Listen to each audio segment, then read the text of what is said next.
Welcome to the History of European Theatre podcast, and thanks for joining me on this journey through millennia of theatrical history. Episode 184, A Trojan Woman, a conversation with Sara Farrington.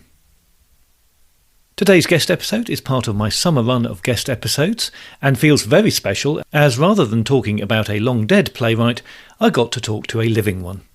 Sara Farrington is a New York-based playwright who has written an adaptation of The Trojan Women by Euripides, called A Trojan Woman, which has had several productions in Europe and North America, and Sara kindly agreed to come onto the podcast to discuss her interpretation of Euripides. It has been 5 years of podcasting since the opening season on ancient Greek theatre, and you can hear my take on Euripides in episodes 11, 12, 13 and 14. But I didn't cover The Trojan Women in detail, so before introducing Sara, here is a brief summary of the original play by Euripides, which was first produced in 415 BCE and is part of the poet's commentary on the effects of the Peloponnesian War. It's now regarded as the first anti-war play. Picking up from Homer's Iliad, the play is centred on four women who in the Iliad lament over the body of Hector amidst the ruins of Troy.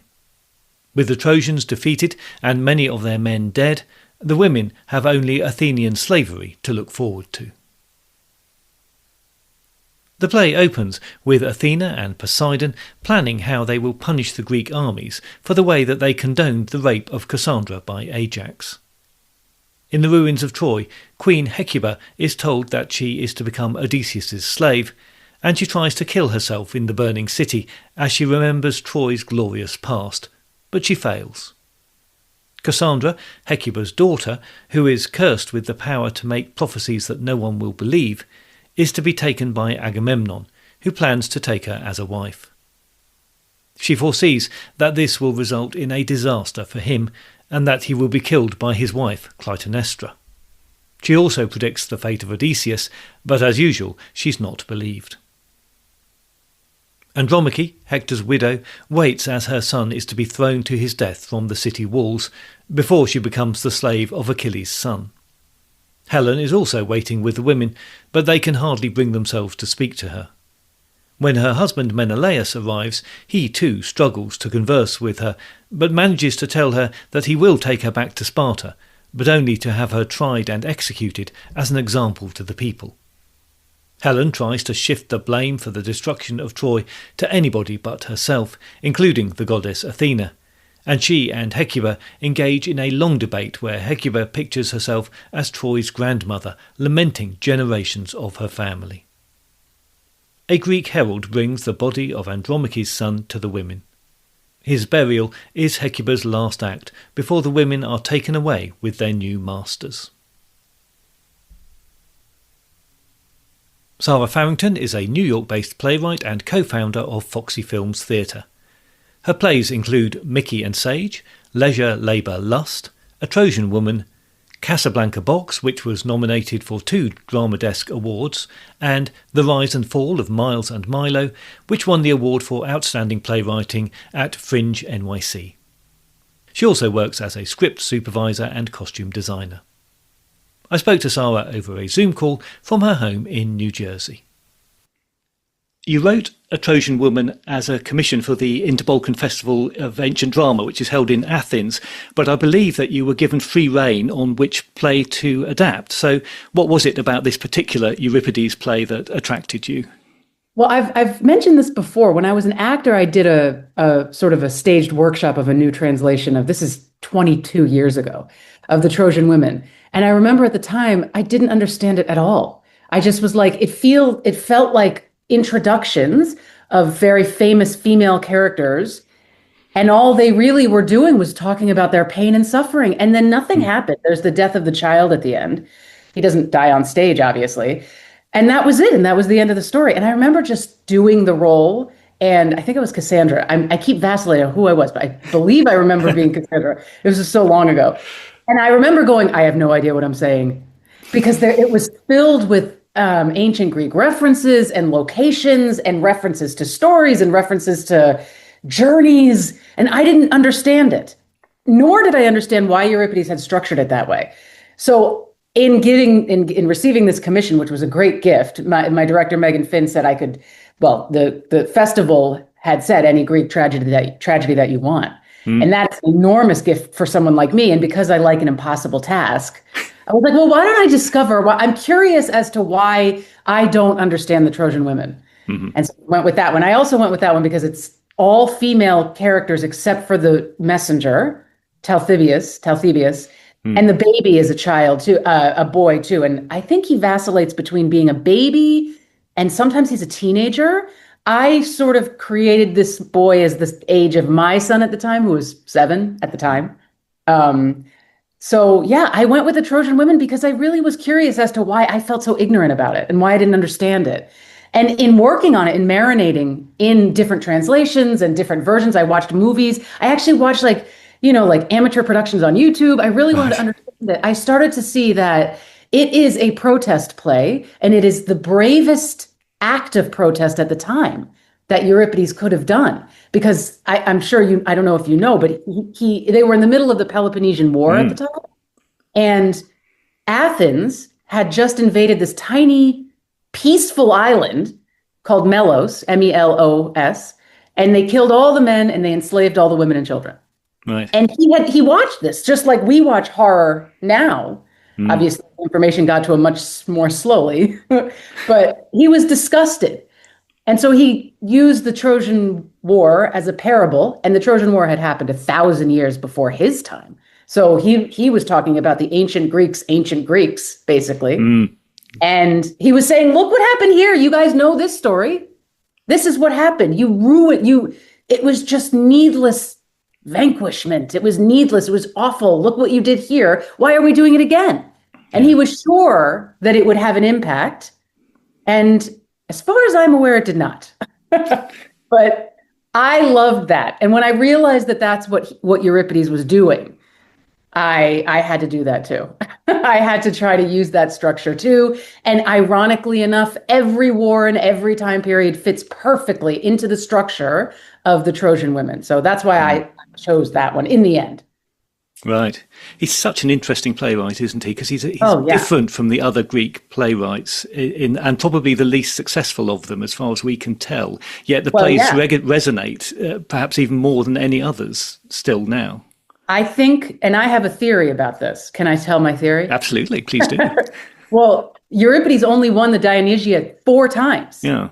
And he had 22 plays in, according to what I remember. Yes, I believe that's right. I think that's correct, right? And then there were other playwrights. Sophocles and Aeschylus won many more. And the general consensus in Athens was that he gets in his own way because his plays are so experimental for the time.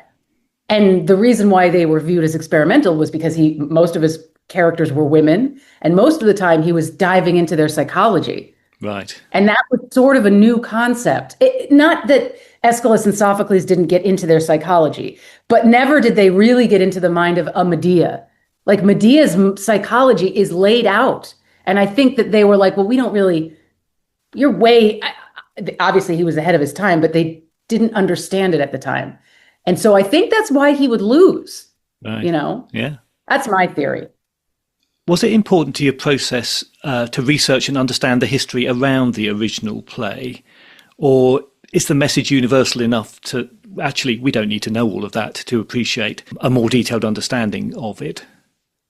Well, my mission statement as a playwright, I do like to adapt. I write original plays too, but I have such fun adapting things. And I do believe that it's important to present it to an audience who is totally ignorant of any of the history, because I think that that's not fair if you're presenting something that's sort of museum feeling to an audience that you're really there to enlighten and to give catharsis to. So I did excise a lot of what I felt was scholarly and academic feeling. So I didn't really feel that it was too important. In fact, let's say the audience doesn't know who Hecuba is, or most people do have heard the name Helen of Troy, but they don't necessarily know the story. So I did these very simplistic introductions to them in the play. They're sort of woven into their monologues.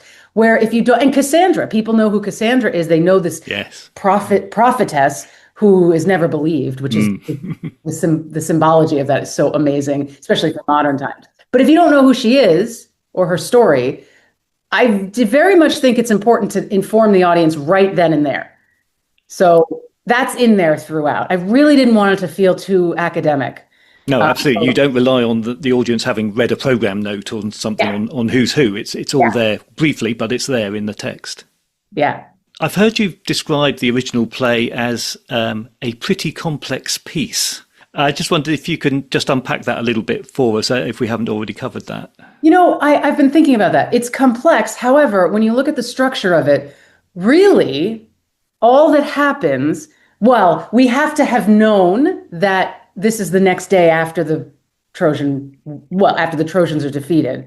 We do have to know that. Although, so basically the play opens with Athena and Poseidon. They enter and they argue about how much they care. Then really all the rest of the structure contains introductions, really, which is a very Greek thing. Because before Thespis, all theater really was going, Dionysus is this and this queen is this, until Thespis came along and said, no, I am Dionysus, I am Hecuba, inventing acting. So I think it just kind of grabs onto the history of the theater in that way, saying, I am Hecuba, here is what happened to me. The next thing that happens is, I am Cassandra, here's what happened to me. Then I am Andromache, she loses a child, which is the only action in the play. Amazingly symbolic as well for Euripides to have had the only real action in the play being the child is taken away. I mean, if there's a better symbol of war, I don't know what it is, Andromache's not a civilian, she's royalty, but her child is innocent in the whole thing, and he's dies. And then Helen of Troy is introduced, and then the characters exit, and then that's pretty much it. And so the structure itself is very simple. The awareness of the events can get very complicated. And I had to understand what the awareness of what happened first and what happened next. And I knew the play The Oresteia, which is really helpful to know as well. It's the Oresteia, because the Oresteia is like the opposite of the Trojan Women. It's the other side. It's the story of, the winds and the killing of Iphigenia and all. So I had an awareness of that. So I did inject my basic awareness into it to help an audience, because it's not fair if you don't know that, Yeah. So to move on to your play, your adaptation, you have all the characters performed by one woman, and she uses everyday objects to represent the different characters that she's encompassing. Now, obviously, that's a big change to the original, which had a cast and a chorus, and it's important is of Trojan women, who are also about to be carried off as slaves with all the other characters. So that's quite a significant change from the original. I'm just interested to know how you came to that idea. Doing all that represented in one woman was going to work and be a powerful piece, which it absolutely is. There's a lot of reasons to do a solo show in New York in 2025. Artistically, it's simpler artistically and also an enormous challenge. How are you going to do this? So I went through a lot of machinations of is it going to be puppets? Is it going to be, I don't know, is she going to jump from character to character? Is she going to talk to herself? There's all these sort of stereotypical ways of doing a solo show. And instead, in the end, you may have noticed the framing device is a woman running away from an attack on civilians, a modern woman. And I was very much inspired at the time by the Ukraine conflict with Russia. So it's happening to one woman. And I morphed it into if it's happening to one woman, she becomes all of the women. She's all the Trojan women. And to keep it straight, I strewn the stage with garbage. So if she's in a modern landscape, she's going to maybe, what we have the chorus represented as is two umbrellas. She's not puppeting the umbrellas. She's just, each umbrella is a sort of a marker. This part of the chorus says this, and this part of the chorus says this, and this part, and Drita Kabashi, who plays every single role, modulates her vocal tone quite a bit for each character, but she's not necessarily, it's more of a Brechtian presentation of each character. In a way to say, I'm all of these characters. I'm all of the Trojan women. I'm the queen, and I'm also the slave. I'm the child. the child isn't necessarily represented by a character because Astyanax, the child, doesn't have any lines. But I found there was a real significance in having one woman play all the women and calling her the Trojan Woman. And now so many, there used to be a rule that civilians weren't targeted, and it's never been followed. And the opening line of the play is they won't hurt civilians, they won't kill civilians. She sort of repeats it as a mantra. And then for her to play all the roles, including the bad guys, the messenger's not really a bad guy, but he does do bad things. Yes. To me, was very prescient and very important. So that, and to be perfectly candid, it is so much easier to do a performance with one powerhouse of a female actor. So that helps as well. Yeah, you mentioned there I was going to call it a framing device, but actually it's much more than that, because it seeps into the action of the play at different times, and you get this crossover between the ancient and the modern, and you're, I think, drawing parallels about how things haven't changed, rather depressingly, and the suffering is the same for the people not directly involved with the war. Yeah. So the war across the centuries becomes intrinsically linked. Yeah, and I did this thing which becomes clear when you see the show, but I did there was a photo in the New York Times at the beginning of the Russia invasion of Ukraine of a mother and her kids, and the New York Times ran it very early on in the war, and they were civilians running from a suburb of Kyiv across a bridge to Kyiv where they were told it was safe. And so they were killed as they were running. And the image is so harrowing. I mean, it's so cruel and needless. But it's a mother and her two kids, and they're dead, and they're wearing brightly colored winter coats. So that photo, to me, felt Greek. I mean, it felt the non-changing cruelty of that. Euripides would have looked at that and felt the same way he felt about the invasion of Melos, you know? Yeah. So that I put at the top. And in that, I sort of adapted that story. And in the moment of explosion, I sort of compressed time and put the Euripides story right in there. So the beginning of the story is her running to this bridge. There's an explosion at the very top. The Trojan Women play unfolds. And at the end, the modern woman realizes that her child has been killed. It's almost like the Trojan Women happens in a moment of modern warfare. Yes, extremely powerful. Even just reading the play, the interlinked nature of it all really comes through, which is excellent. Yeah, thank you.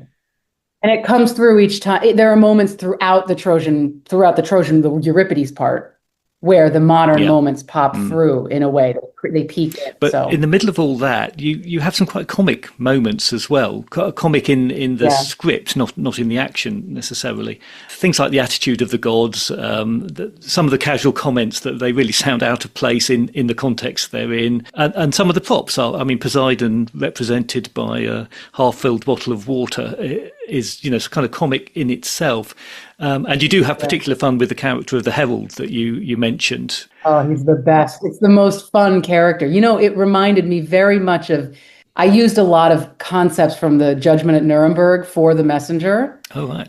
Yeah, because it's this guy who is just doing his job. And every I don't know, I'm not an expert, but I think he's the only messenger in ancient Greek tragedy that has a catharsis himself.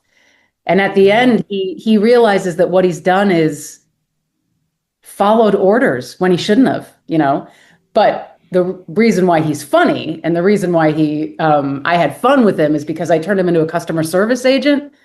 And he was like an earpiece. Hello, you've reached the Greek army. So I have that in there. And the humor in there delivers the tragedy really well, I think, especially the way Drita performs it. She's really quite unfeeling. Oh, really? Is that how you feel? Oh, yeah, it's like that. So those comic effects were quite intentional on your part to juxtapose or rather heighten. The tragedy comes through. I mean, the Poseidon, Euripides wrote Poseidon, at least in this play, as he really is just going, look at Troy. This was my city. What's happened to my city? These Greeks came in. He has that tone in the beginning. At least that's what I interpreted him as. And he's the god of the sea. So what better voice could he possibly have than like a surfer dude who like doesn't care, he just doesn't care.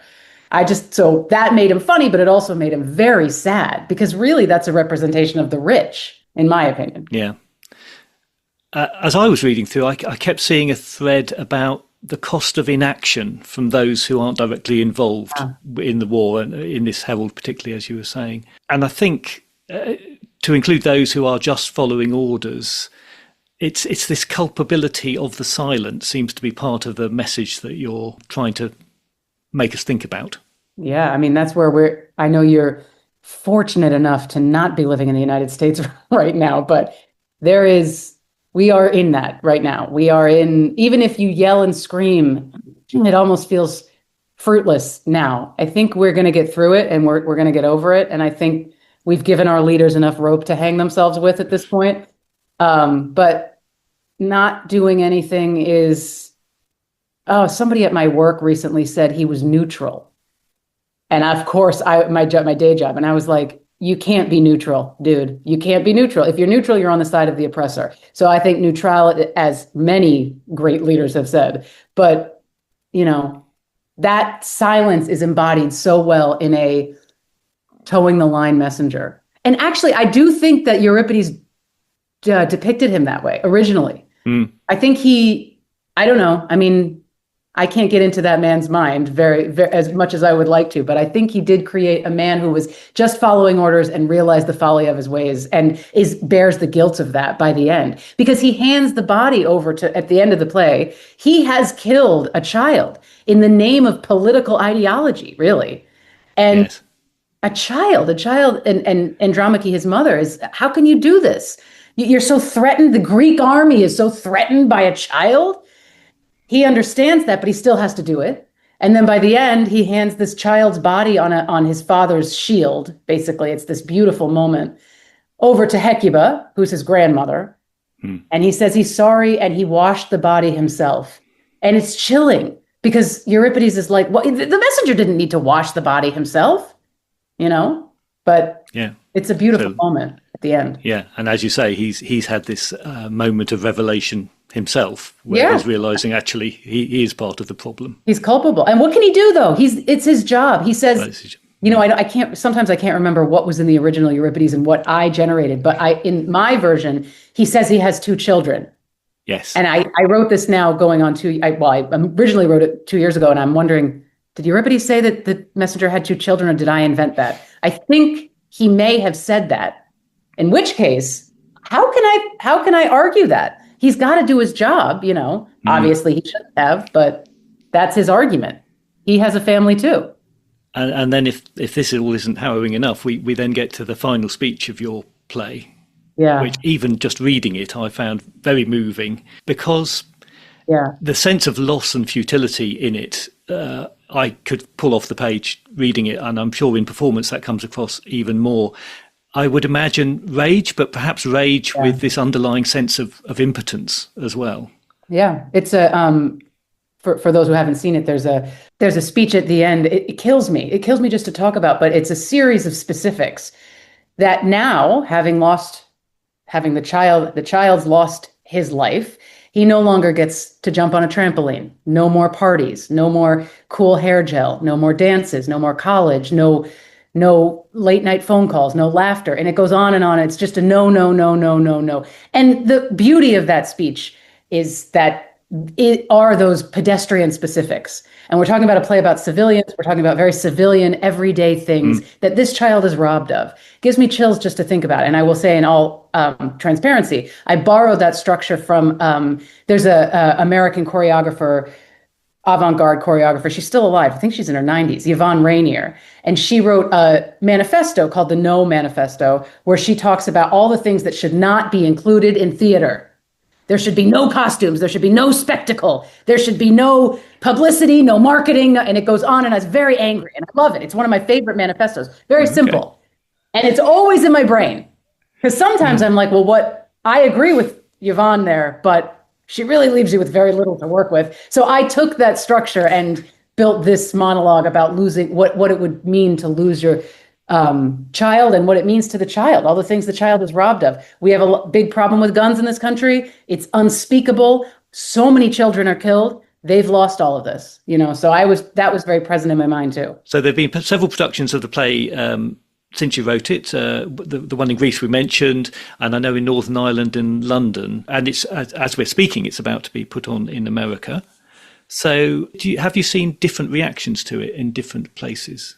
Yeah, where it got the best reaction? It was in Belfast. I wasn't, as an American, I'm not as close to that, what Belfast feels like. We got the first night, we did two performances there. The first night, we got a standing ovation from a full house. Yeah. And that was really amazing because I had only recently found out, you have to be there to understand the pain of Belfast.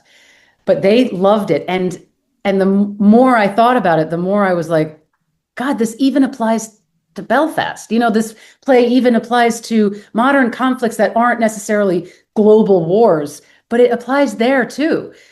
That was a great reaction. We did it in New Jersey for a long run. I'm trying to think of I think Belfast was the best reaction. It was so moved by seeing that standing ovation. It was really awesome. So yeah, I mean, I guess given the history of Belfast as a troubled city itself, that's understandable, isn't it? And how about the Greek play? Did you get to see it when it was on in Greece? Yeah, I saw it in Greece.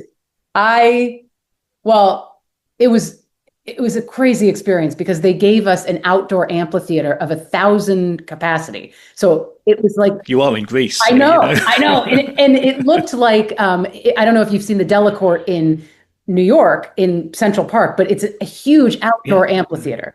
And around the sides of this amphitheater were these giant canyon walls, like these rock walls. And as the sun went down, the performers' shadows sort of loomed over the walls.